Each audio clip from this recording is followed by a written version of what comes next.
Olá pessoal, tudo bem com vocês? Meu nome é professor Paulo e eu estou aqui para dar uma dica para vocês que estão aí próximos da nossa prova do Enem. Hoje nós vamos tratar de um assunto bastante importante, que são as cadeias alimentares. Essa vai ser a nossa dica número 1. Vamos lá. Toda vez que a gente fala de cadeias alimentares, nós estamos falando de uma sequência de seres vivos que se organizam em um formato linear, demonstrando uma relação alimentar entre esses seres participantes. Cada vez que a gente classifica uma cadeia alimentar, a gente vai ter os seres que são considerados produtores e, como o próprio nome diz, são capazes de produzir o seu próprio alimento, sendo classificado então como seres heterotróficos, e os seres que são chamados de consumidores, que assumem um papel heterotrófico ao longo da cadeia, ou seja, não são capazes de produzir o seu próprio alimento, sendo dependentes uns dos outros para o processo alimentar. Nesta forma, quando a gente pensa em uma cadeia alimentar, o produtor está sempre na base. Então, eles vão ser os seres autótrofos fotossintetizantes, captam a luz do sol e produzem o seu próprio alimento através da fotossíntese. São representados pelas plantas, pelas algas e pelos fitoplânctons. Os seres que seguem na sequência são classificados como consumidores de diversas ordens, que representam os demais níveis tróficos da cadeia.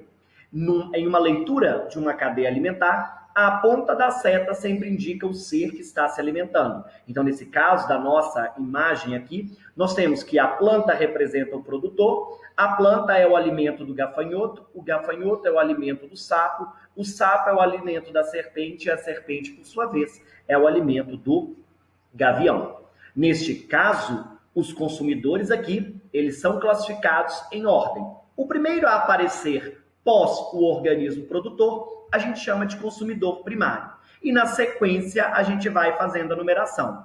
O consumidor primário, em seguida o secundário, terciário e o consumidor quaternário ou de quarta ordem.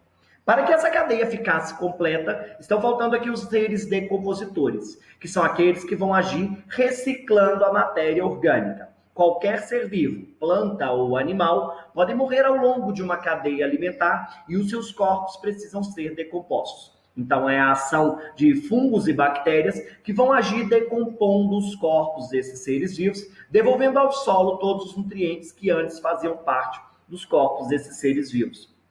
Fungos e bactérias, nesse caso, também assumem um caráter de seres heterotróficos, porque dependem de outros seres aí para a sua alimentação. Muita gente confunde, achando que os fungos são seres autotróficos. Pelo contrário, eles não têm cloroplastos, não têm clorofila, então não são seres autótrofos. Fungos também são seres heterotróficos. Fiquem ligados nisso. Toda vez que a gente falar, então, de cadeia alimentar, nós temos os produtores, os consumidores e os decompositores. Os decompositores que reciclam a matéria orgânica ao longo dos ambientes. Ou seja, quando a gente pensa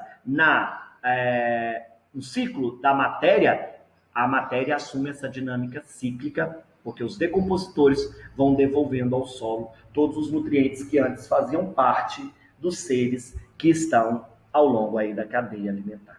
Fiquem atentos a essa dica. Qualquer dúvida, qualquer questão, deem uma olhadinha. As cadeias alimentares são importantíssimas para as provas do Enem. Um grande abraço e até a próxima dica. Tchau, tchau, pessoal!